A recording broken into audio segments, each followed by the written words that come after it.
إن الحمد لله نحمده ونستعينه ونستغفره ونعوذ بالله من شرور أنفسنا ومن سيئات أعمالنا من يهده الله فلا مضل له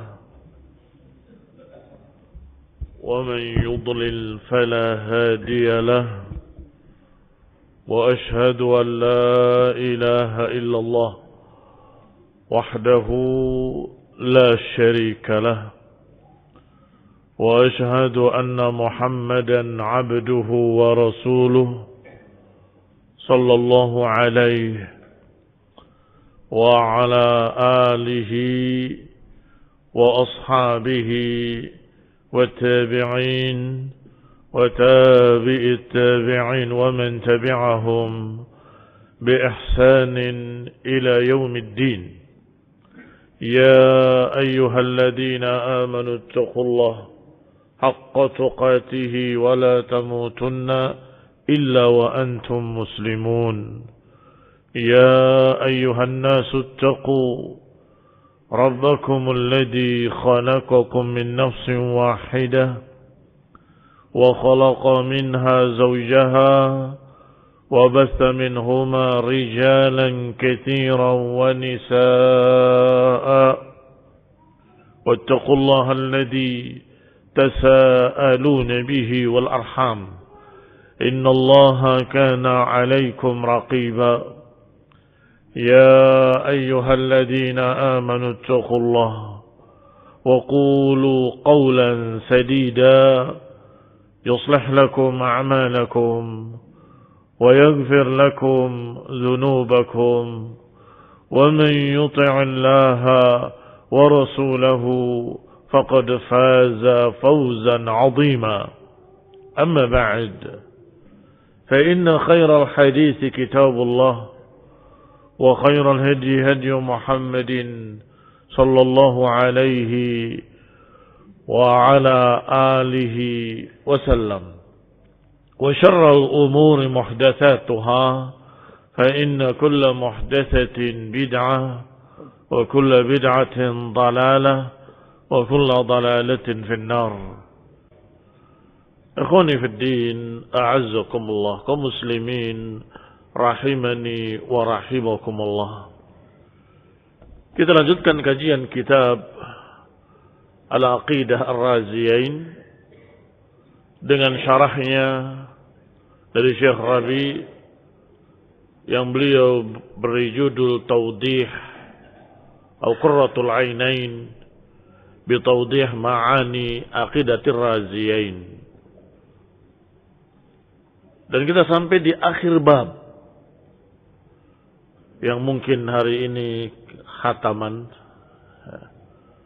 berakhir pembahasan kitab tersebut, walhamdulillah, sampai pada ucapan dua Imam Ar-Razi, Abu Hatim Ar-Razi dan Abu Zur'ah Ar-Razi rahimahumullah, wa yanhayani an mujalasati ahli al-kalami wan nadhari fi kutubil mutakallimin.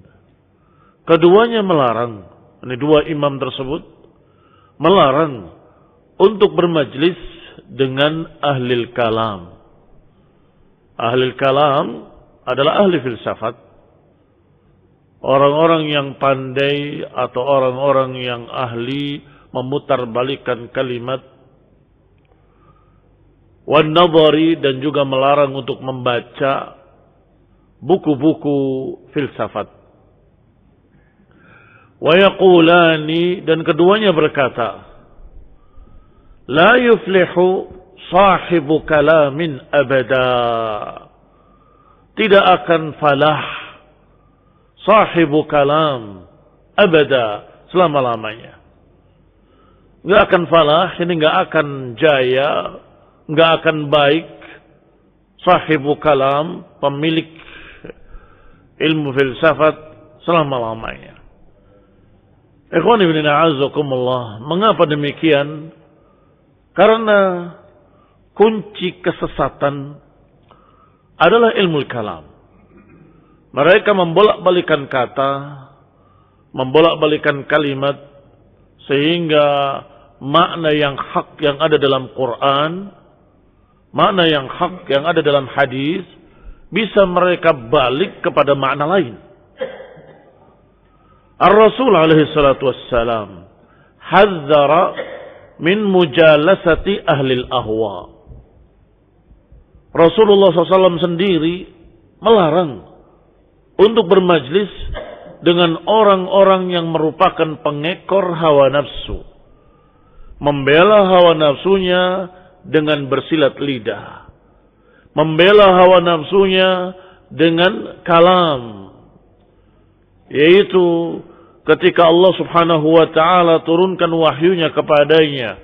Huwallazi anzala alaikal kitaba minhu ayatun muhkamatun hunna ummul kitab.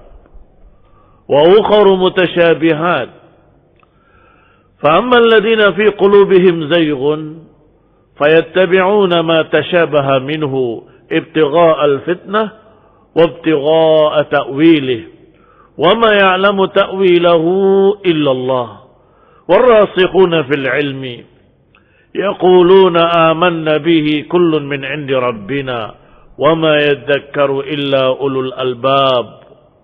Nabi SAW membacakan ayat ini kepada Aisyah radhiyallahu taala anha. Kemudian Nabi berkata, "Idza ra'aiti alladziina yattabi'una ma tashabaha minhu fa ulaika alladziina sammallahu fahdharuhum." Kalau ada orang-orang yang kau lihat mencari ayat mutasyabihat untuk cari-cari fitnah, untuk cari takwilnya, maka mereka lah yang dimaksud oleh Allah. Fahdharuhum. Hati-hati dari mereka. Jauhi mereka. Hadis akhrajahu Muslim, akhrajal Bukhari wa Muslim fi sahihaihima. Hadis dikeluarkan oleh Imam Bukhari dalam kitab tafsir dengan nomor hadis 4547. Dan diriwayatkan dalam Sahih Muslim dengan nomor hadis dalam Kitabul Ilmi 2665. Ikhwan ibn a'azzakumullah. Hadisnya sangat jelas perintah dari Nabi untuk menjauhi ahlul ahwa. Siapa ahlul ahwa? Ahlul kalam. Siapa ahlul kalam? Orang-orang yang fi qulubihim zayghun. Perhatikan ayat tadi yang dibacakan oleh Nabi alaihi salatu wassalam. Kita lihat terjemahnya. Huwallazi anzala alaikal kitaba minhu ayatun muhkamat hunna ummul kitab wa ukharu mutasyabihat. Dialah Allah yang menurunkan kepadamu kitab ini. Di dalamnya ada ayat-ayat yang muhkamat dan yang lain ayat-ayat mutasyabihat.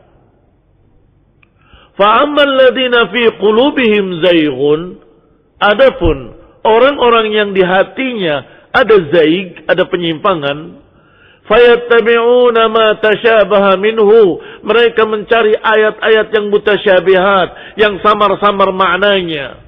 Untuk apa? Kata Allah, ibtigha'al fitnah, untuk cari fitnah. Wa ibtigha'a ta'wilih, untuk cari ta'wilnya. Wa ma ya'lamu ta'wilahu illallah, padahal enggak ada yang tahu takwilnya kecuali Allah. Warasikhuna fil ilmi, dan juga orang-orang yang dalam ilmunya. Mereka berkata, amanna bihi, kami beriman dengan semuanya. Kullun min indi rabbina, semuanya dari sisi Rabb kami. Wa ma yadzakkaru illa ulul albab, dan tidaklah akan ingat kecuali orang yang memiliki lub, orang yang memiliki pemikiran yang benar. Ikhwan ibn a'azakumullah, kaum muslimin rahimani wa rahimakumullah. Berarti ayat Al-Quran ada yang muhkamat, ada yang mutasyabihat. Ada yang maknanya jelas, muhkam. Ada yang maknanya samar-samar. Kalau rasikhuna fil ilmi akan terima dua-duanya. Bagaimana cara terima dua-duanya? Yang mutasyabihat, yang samar-samar tadi, tidak mungkin akan bertentangan dengan ayat-ayat yang muhkam. Sahih? Tidak mungkin bertentangan dengan ayat-ayat yang jelas. Maka ditafsirkan yang mutasyabihat kepada yang muhkam. Selesai. Tetapi mereka, ahlul ahwa, alladzina fi qulubihim zaig, yang di hatinya ada zaig, cari-cari ayat mutasyabihat untuk menguntungkan hawa nafsunya, untuk cari fitnah, untuk cari takwilnya, supaya bisa ditarik ke sana dan kemari.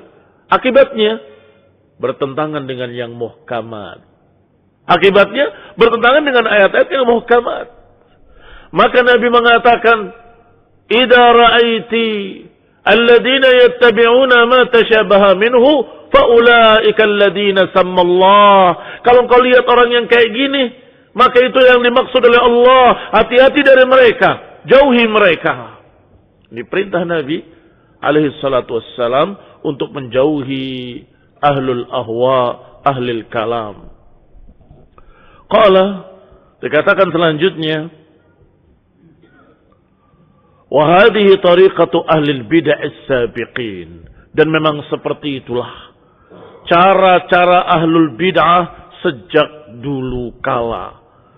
Dan juga al-lahiqun yang belakangan sama. Apa itu metodenya? Yatatabba'una al-mutasyabbihat. Mereka cari ayat-ayat yang samar-samar maknanya.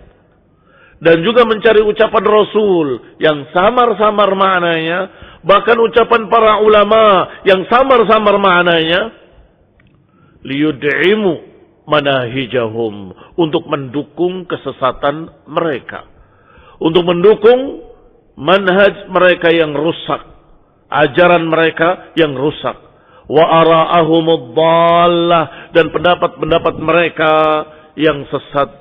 Fahaulai yuhadzar. Maka mereka ini diperingatkan agar dijauhi.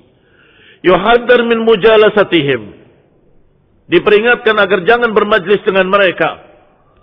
Khassatan ad-du'a. Khususnya para tokoh-tokohnya, para da'i-da'inya. Da'i-da'i dhalal. Nabi juga pernah memperingatkan akan datang nanti al-a'immatul mudhillun. Tokoh-tokoh penyesat umat.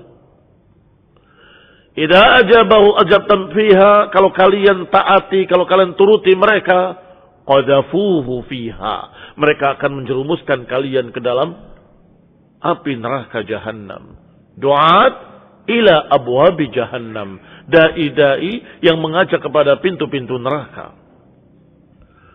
Wa amal awam wal jahalah, adapun orang-orang awam, orang bodoh dan sebagainya, la nu'akiluhum wa la nujalisuhum walakin nad'uuhum. Justru mereka bukan yang kita jauhi, tapi kita dakwahi mereka bil hikmati wal mau'izatil hasanah, dengan hikmah dan dengan nasihat yang baik. Wa kutubul mutakallimin, adapun kitab-kitab para ahli kalam, bada'at tantashir fi dalikal ahad, mulai tersebar di zaman dua imam ini. Imam Abu Hatim wa Imam Abu Zur'ah Ar-Raziyan. Di zaman beliau, buku-buku filsafat tersebar dengan hebat. Karena khalifahnya, pemimpinnya, waktu itu mendukung pemikiran Mu'tazilah. Dan mendukung pemikiran-pemikiran Ahlul Kalam. Sehingga diumumkan siapa yang bisa menerjemahkan buku-buku filsafat, yang waktu itu terkenal buku filsafat, dari mereka-mereka bukan dari Islam, tapi dari luar Islam. Akan diberi emas sesuai dengan beratnya buku tersebut. Maka mereka berlomba-lomba untuk menerjemahkan buku-buku filsafat. Buku-buku ilmu kalam, buku-buku mantik, buku-buku dari orang-orang kafir ateis. Qala, dikatakan faharabahum ahlus sunnati asyaddal harb. Ketika buku-buku itu masuk ke dalam Islam atau ke dalam kaum muslimin. Ketika buku-buku mulai terjemahkan ke dalam bahasa Arab, Maka para ulama memperingatkan hati-hati, jangan baca buku mereka. Termasuk dua imam yang kitabnya sedang kita baca. Abu Hatim Ar-Razi dan Abu Zur'ah Ar-Razi. Kullu a'immatil Islam atbaqu wattafaqu ala tahrim ilmi kalam. Semua imam-imam ahlus sunnah, imam-imam para ulama ahlus sunnah, tokoh-tokoh kaum muslimin, semuanya sepakat, semuanya kompak untuk mengharamkan membaca buku-buku ilmu kalam. Wa annahu dalal. Mereka umumkan bahwa itu kesesatan. Di antaranya Imam Syafi'i rahimahullahu taala. Berkata Imam Syafi'i, hukmi fi ahli kalam an yudrabu bil jarid wan ni'al wa yutafu bihim fil asyair wal qabail. Hukumku kalau aku jadi penguasa, hukumku terhadap mereka yang membaca buku-buku ilmu kalam, buku-buku filsafat, aku akan hukum dia dengan dipukul dengan pelepah korma dan sendal dan dikelilingkan ke seluruh kampung-kampung, ke seluruh suku-suku, sambil dikatakan yuqal hadza jazaa'u man yata'ata ilmal kalam. Inilah balasan bagi orang yang mempelajari ilmu kalam. Betapa bahayanya ilmu kalam. Sangat berbahaya. Karena membalik cara berpikir. Yang dirusak adalah cara berpikirnya. Sehingga ketika cara berpikirnya rusak, dia tidak akan bisa paham lagi semua apa yang kamu katakan. Gak akan bisa paham lagi semua apa yang kamu sampaikan dari qala Allah wa qala Rasul. Seakan-akan di mata mereka sudah ada kacamata yang berwarna. Kamu katakan itu putih, dia tetap mengatakan tidak, itu merah. Karena kacamatanya sudah merah. Kalau cara berpikirnya sudah salah, kamu katakan ini benar. Enggak, seharusnya enggak gitu. Inilah bahayanya ilmu kalam. Juga diriwayatkan dari Imam Syafi'i juga, man tamantak faqad tazandak. Saya ulangi kalimatnya, man tamantak faqad tazandak. Siapa yang bermantik, dia jadi zindiq. Mantik juga ilmu kalam. Siapa yang bermain mantik, ilmu kalam, ilmu filsafat, faqad tazandak, menjadi zindiq. Zindiq itu sesat.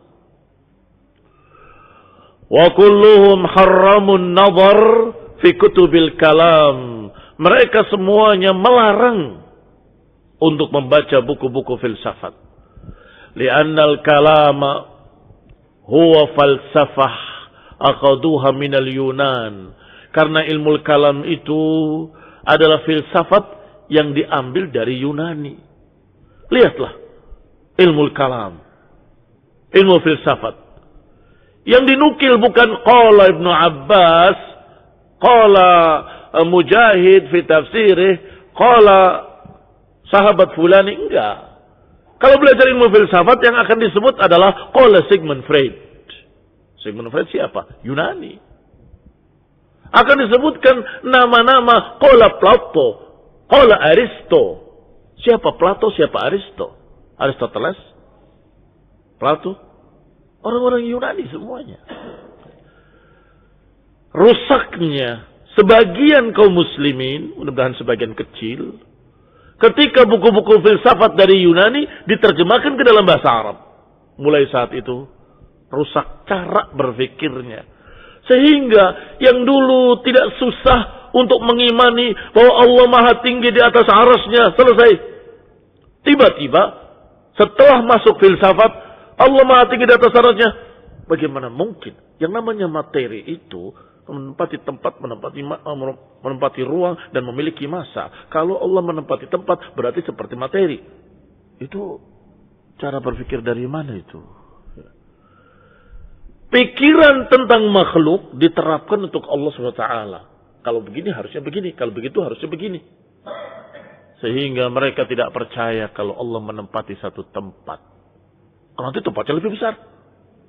Nanti bagaimana? Ini cara berpikir yang rusak. Kita tidak bicara tempat, Kita bicara Allah di atas seluruh tempat, Allah di atas seluruh makhluk-makhluknya. Selesai. Apa lagi? Ya. Kembali kepada kitab. Maka mereka para ulama sepakat mengharamkan untuk mempelajari ilmu tersebut karena ilmu itu berasal dari Yunani. Nggak ada ilmu filsafat menukil ucapan sahabat. Nggak ada. Ilmu filsafat menukil ucapan tabi'in, ucapan Imam Ahmad, Imam Syafi'i. Nggak ada. Yang disebut selalu tokoh-tokoh Yunani. Jarrahum ila ta'til sifatillah. Apa akibatnya? Kalau mempelajari ilmu filsafat Yunani, jarrahum ila ta'til sifatillah. Menyeret mereka dengan filsafat untuk menolak sifat-sifat Allah. Wajarrahum ila dalalat la awwala laha wa la akhir. Menyeret untuk membawa mereka dalam kesesatan yang enggak ada awal, enggak ada akhirnya. Terus berputar dalam kesesatan. Faharramun nadhara fil kalami wa fi kutubil kalami lima fiha minad dalal. Maka para ulama, bukan hanya dua Imam Razi, tetapi seluruh ulama Ahlus Sunnah melarang untuk membaca kitab-kitab filsafat. Dan saya mengingatkan bahayanya ilmu filsafat. Ima bisa tersesat, wa ima stres gila. Dan sudah saya dapati orang yang begitu. Stres, majnun. Saya tanya ketika masih setengah-setengah, kamu ini baca buku apa? Baca bukunya Ibnu Arabi, tanpa alif lam. Ibnu Arabi. Kalau Ibnul Arabi, Ahlus Sunnah. Kalau Ibnu Arabi, tokoh filsafat sesat. Yang sederhana saja. Kitab Tauhid. Judulnya Kitab Tauhid. Baru dibuka halaman pertama, hakikat ada. Ada dibahas. Yang semua manusia sampai anak kecil pun tahu ini ada, ini nggak ada. Selesai. Hakikat ada. Ada itu ada sebelum kalimat ada itu ada. Dan ada adalah kalimat yang segala macam dibahas sampai kita bingung bacanya. Ini barakallahu fikum. Kalau engkau mundur, selamat. Kalau lanjut, bahaya. Akan terbawa pemikiran-pemikiran yang sulit untuk dijawab sampai matinya. Ikhwan ibn a'azakumullah. Qala al-Imam Abu Muhammad ibnu Abi Hatim. Berkata lagi, Abu Muhammad ibnu Abi Hatim, aku pun sependapat dengan itu. Jadi setelah menukil dua imam, yang menukil ucapan dua imam tadi berkata, saya pun sependapat dengan beliau-beliau. Ana aqulu bihi. Aku pun berkata seperti itu. Jadi sependapat untuk menjauhi ahli kalam, ahli bid'ah, dan ahli filsafat. Wa qala Abu Ali ibn Hubaish, dan juga Abu Ali ibn Hubaish al-Muqri juga berkata kalimat yang sama. Wa ana aqulu bihi. Aku juga berpendapat sama. Qala syekhuna, berkata syekhku, guruku Ibnul Mudaffar, juga berkata wa bihi aqul, dan begitu juga aku mengatakan yang sama. Wa qala syekhuna, yakni al-musannif, wa bihi aqul, dan aku juga sama mengatakan, iya, saya juga berkata seperti ini. Artinya ini bukan hanya ucapan beliau, tapi ucapan seluruh para imam-imam. Manhaj tahdir, prinsip agama, prinsip sunnah untuk menjauh dari orang-orang yang memiliki cara berpikir sesat. Lamma saqa hadhihi al-aqaid kulluha naql ittifaqihim ala hadhihi al-aqaid. Setelah dinukil akidah-akidah seluruh para imam-imam dan dinukil kesepakatan mereka terhadap akidah ini, allati saqaha al-musannif, yang diucapkan atau yang disebutkan oleh musannif, huwa al-Lalikai, di antaranya yang menukil adalah Imam Hibatullah al-Lalikai dalam kitabnya Usul I'tiqad Ahlussunnah wal Jamaah. Jadi kitab ini dinukil secara lengkap oleh Imam Hibatullah Al-Lalikai dalam kitabnya Usul I'tiqad Ahlussunnah wal Jamaah. Berarti kitabnya tebal. Naam, 8 jilid. 8 jilid. 9-nya khusus tentang Auliaullah, tentang siapakah wali-wali Allah Subhanahu wa taala. Itu Hibatullah Al-Lalikai. Wa nahnu naqulu bi kulli ma qalu. Kemudian Syekh Rabi yang mensyarah berkata, dan kami pun sependapat dengan mereka. Kami mengatakan seperti apa yang mereka katakan. Wa idza fatana syai'un lam tahwihi hadhihi ar-risalah min aqaid al-sunnah fa naqulu biha. Kami juga berpendapat sama, dan kalau ada yang terlewat, terluput dari kitab ini, karena ini kitab ringkas kecil, ada akidah-akidah Ahlussunnah wal Jamaah yang disepakati oleh mereka, tidak ada di sini, kami pun sependapat dengan apa yang disepakati oleh mereka. Wa nasallahu ta'ala an yuthbitana wa iyyakum ala sunnati wa an yatawaffana ala al-islami inna rabbana la sami'ud du'a. Kita meminta pada Allah Subhanahu wa taala agar mengokohkan kita di atas sunnah dan mewafatkan kita di atas Islam. Inna rabbana la sami'ud du'a. Sesungguhnya Rabb kami